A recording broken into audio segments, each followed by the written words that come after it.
There is a cup sitting on your kitchen counter right now that can clear every ant trail in your garden by this afternoon.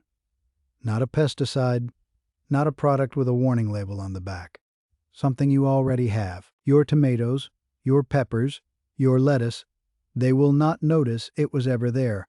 Why are you still losing ground to ants every summer? Why does the same trail reappear 2 days after you spray it? And why does every bottle at the garden center promise results and deliver a garden that looks a little worse each season than the one before? Those are the questions I want to answer today. Because the solution is not expensive and it is not complicated, but it does require understanding why the common approach fails before you can understand why the old approach works.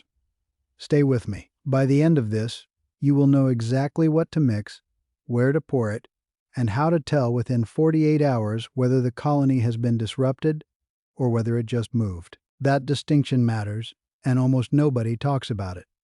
Now, the thing nobody wants to hear about: the products you are already buying. Walk into any garden center and you will find an entire wall dedicated to ant control.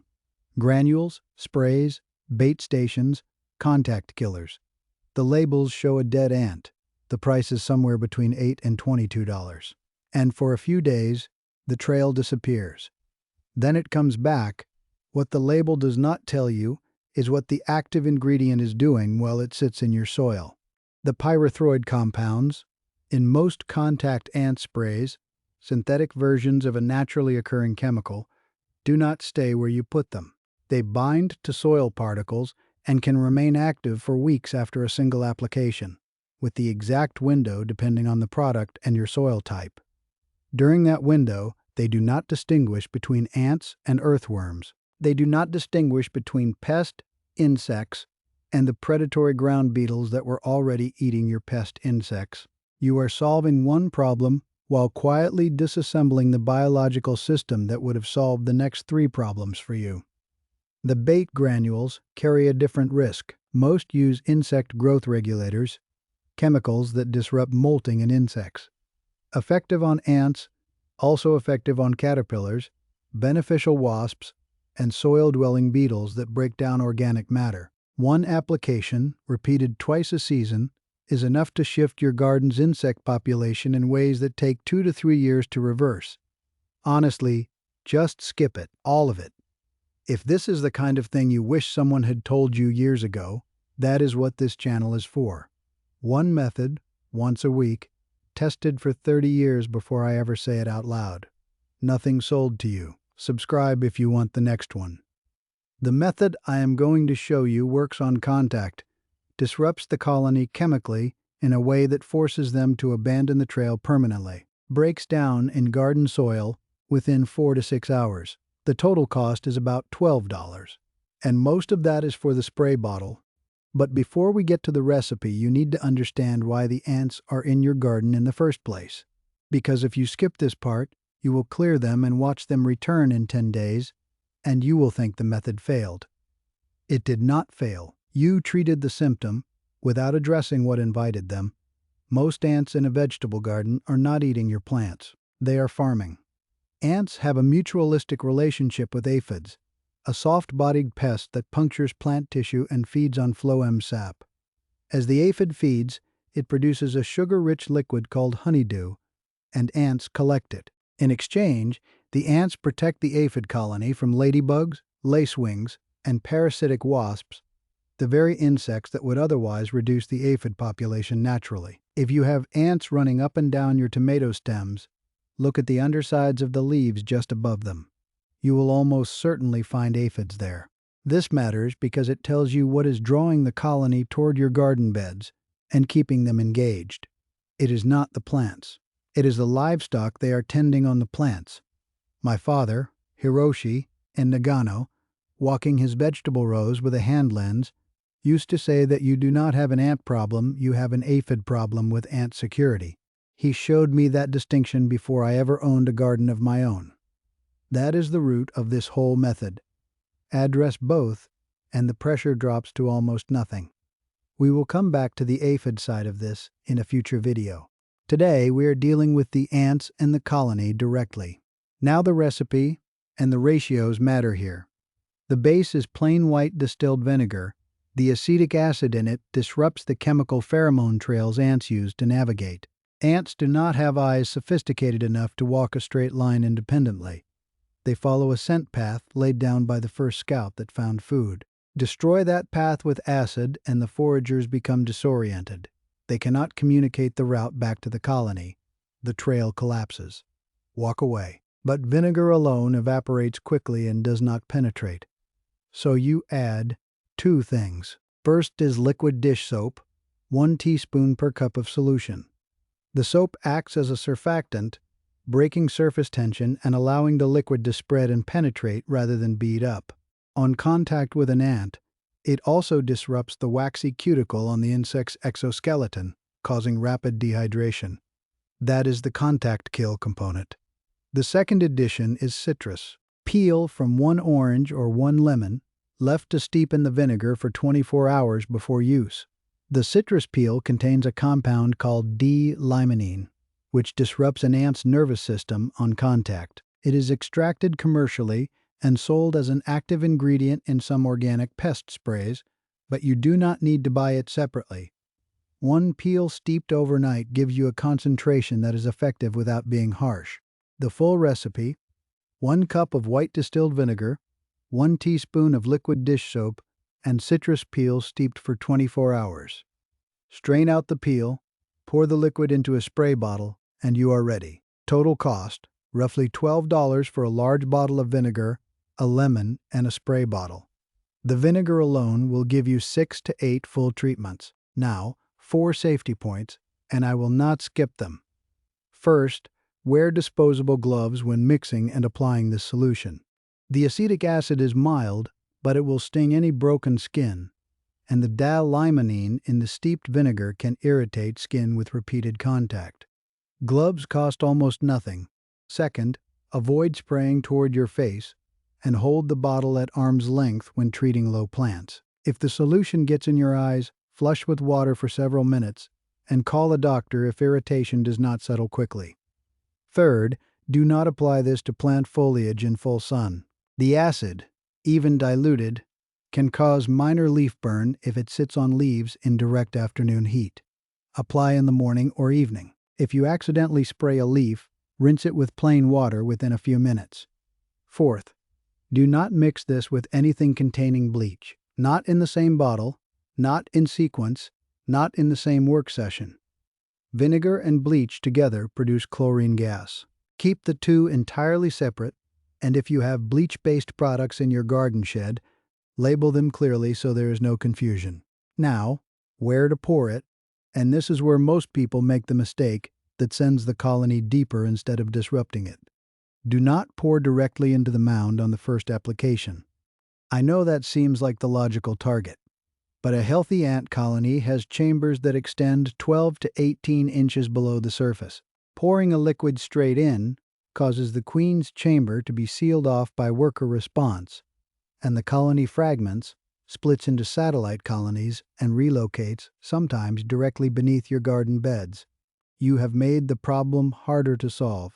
Instead, follow the trail backward. Start from your plant and walk the trail in reverse, toward where the ants are coming from. Find the entry point to the mound, usually the widest part of the traffic pattern. Apply the solution in a perimeter around that point, 6 inches out in all directions, and along every visible trail leading away from it. Do this for 3 consecutive days. On day 3, the perimeter application will have penetrated enough that direct mound treatment becomes effective. Apply with steady, even strokes from the spray bottle held about 8 inches from the surface. You will see ants reacting immediately. That is the pheromone disruption working. The trail you are watching will not reform in the same location.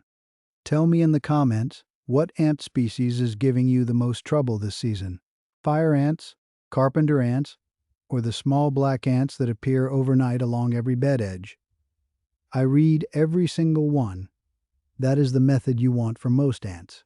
But there is one type this solution alone will not solve, and if you have them, you need to know before you spend 3 days treating and wonder why nothing changed. Fire ants and carpenter ants both maintain deep, complex colony structures that the surface disruption method cannot fully reach. Fire ants specifically build mound networks that can extend 2 feet or more below the surface and have multiple queen chambers. The vinegar solution clears foragers and trail workers, but does not reach reproductive capacity. You will reduce the visible activity without ending the colony. For fire ants, the approach that works is a 2-step method. First, 4 liters of boiling water poured slowly and directly into the mound opening. Do this in the early morning when the colony has moved upward toward the warmth. This collapses the upper chambers and causes significant heat damage to the colony infrastructure. Now, 4 safety points for the boiling water step, and I will not skip them. Pour from a kettle with a handle, not a pot, so you control the stream and keep distance from the mound. Wear long pants and closed shoes and keep your feet and legs back from the mound edge. Fire ants respond to vibration and will emerge, and boiling water can splash back unpredictably as it hits the soil. Do not lean over the mound while pouring. If any boiling water splashes on skin, run cool water over the area for several minutes right away, and see a doctor if the skin blisters or the burn covers more than a few inches. Keep children and pets away from the treatment area for at least an hour after pouring. Then, 24 hours later, apply the vinegar solution using the perimeter method. The boiling water pre-treatment opens the colony enough that the follow-up solution can penetrate. This adds no real cost beyond what you already have on hand. By day 4, you should see fire ant surface activity drop sharply, with the colony substantially disrupted by day 7. For carpenter ants, which tend to nest in wood rather than soil, mix 1 part borax, a naturally occurring mineral compound sold in the laundry aisle, with 3 parts powdered sugar. Place this in a small shallow container near the carpenter ant trail but away from water and direct sun. The workers carry it back as food, and because they share it with the colony, borax disrupts their digestion and the effect spreads over 5 to 7 days. Use this alongside the trail disruption method, not instead of it. This 2-method approach adds about $3 to the total cost and 2 days to the treatment window. By day 7, a carpenter ant problem that has been running for an entire season is typically resolved. Now the prevention layer, because treatment without prevention means you are back here in 6 weeks. After any treatment, apply food-grade diatomaceous earth in a dry band along the outer edges of your garden beds. Diatomaceous earth punctures the exoskeleton of any insect crossing it, causing dehydration.